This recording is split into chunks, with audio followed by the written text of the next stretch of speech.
Hello, Khamagani, Bunju. I have brought for you in this video. We will discuss one of the burning topic which everyone might be familiar with it.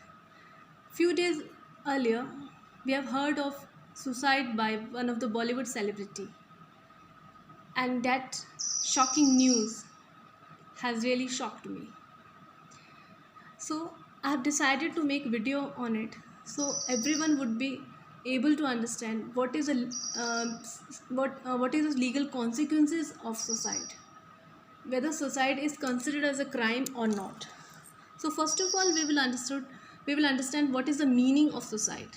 It means act of killing yourself, must often as a result of depression or other mental illness, taking of one's own life intentionally and voluntarily. Suicide का सरल शब्दों में अर्थ है आत्महत्या। अर्थ अपने आप को मारना, जानबूझकर अपनी मृत्यु का कारण बनने के लिए कोई कार्य करना आत्महत्या कहलाता है। Now we will move further and discuss about its legal provision.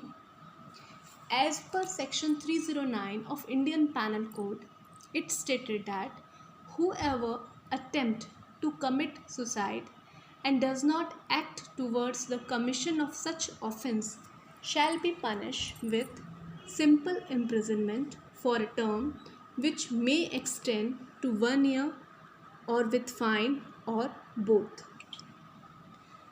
धारा 309 भारतीय दंड संहिता की वो हमें ये बताती है कि जो कोई आत्महत्या करने का प्रयत्न करेगा और उस अपराध के करने के लिए कोई कार्य करेगा तो वह सादा कारावास से जिसकी अवधि 1 वर्ष तक की हो सकती है या जुर्माना या दोनों से दंडित किया जाएगा। There are two leading cases related to suicide. First was P. Ratinam versus Union of India 1994.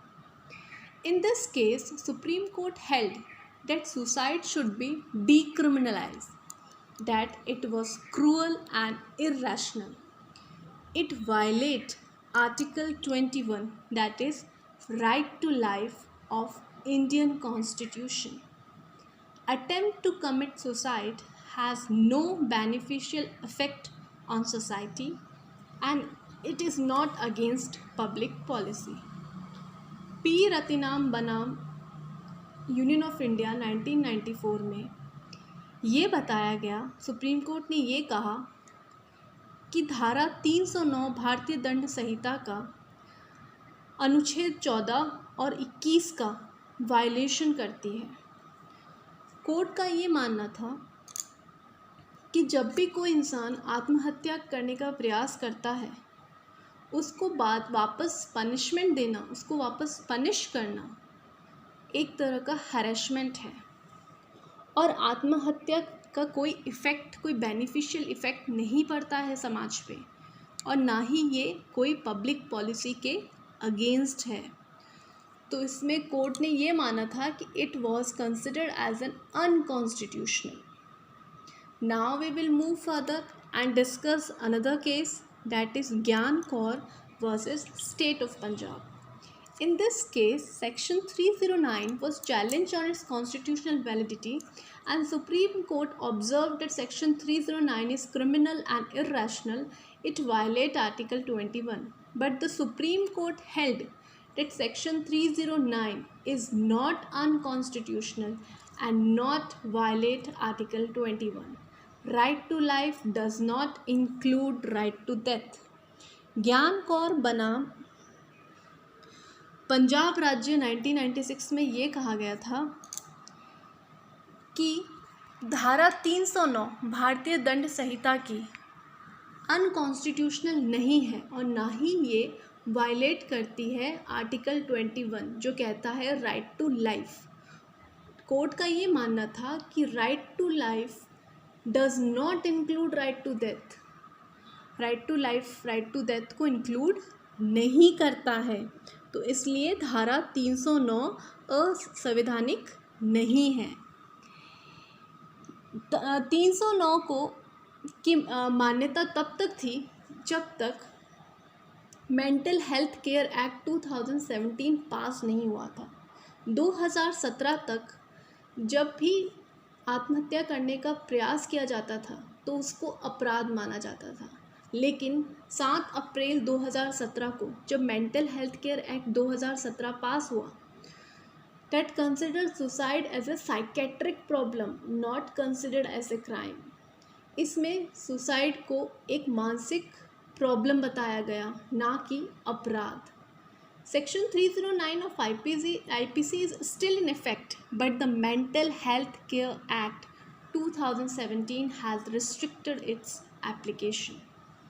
According to Section 115 of Mental Health Act, it stated that notwithstanding anything contained in Section 309 of IPC, any person who attempt to commit suicide shall be presumed, unless otherwise provided, to have severe stress and shall not be tried and punished.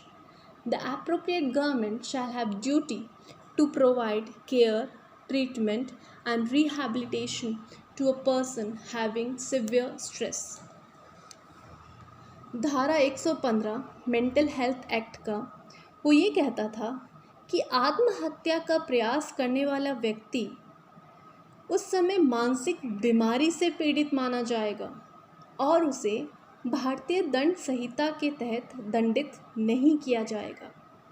सरकार का ये कर्तव्य होगा कि वह उस व्यक्ति की देखभाल, उपचार और पुनर्वास प्रदान करे, जिससे वो गंभीर तनाव और आत्महत्या करने की प्रयास की पुनरावृत्ति के जोखिम को कम कर सके। धारा 309 को इस मेंटल हेल्थ एक्ट ने इनइफेक्टिव कर दिया था।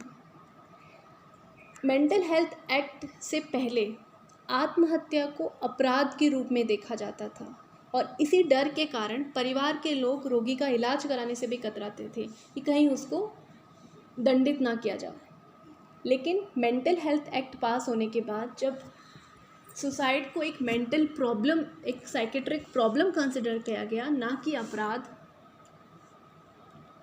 तो इससे हम ये समझते हैं कि सुसाइड जो है वो एक अपराध नहीं है, एक साइकेट्रिक प्रॉब्लम है, एक मानसिक अपवाद है। लास्ट में मैं यही कहना चाहती हूँ कि हमें ईश्वर का शुक्रिया अदा करना चाहिए कि उसने हमें ये जीवन प्रदान किया। आत्महत्या करना कोई बहादुरी का काम नहीं, ये कायरता है। मैं समझती हूँ कि इंसान जब कोई मानसिक तनाव से गुज़रता है तो कमज़ोर हो जाता है, लेकिन उसे इस कमज़ोरी को अपने ऊपर हावी नहीं होने देना चाहिए। उसे अपने परिवार और मित्रों से बात करनी चाहिए, अपना मानसिक तनाव लोगों के साथ बांटना चाहिए। तो हम बस अंतिम में यही कोशिश कर सकते हैं कि हम इस मानसिक तनाव को अपने भीतर पनपने ही ना दें। हम हमेशा अपनी जो भी प्रॉब्लम्स है वो अपनी फैमिली के साथ डिस्कस करें, ताकि ऐसी कोई तनाव जैसी चीज़ हमारे अंदर पनपे ही ना, जो हमें मजबूर ही ना करे कि हम आत्महत्या जैसा कोई प्रयास करें। I hope you like this video. Thank you.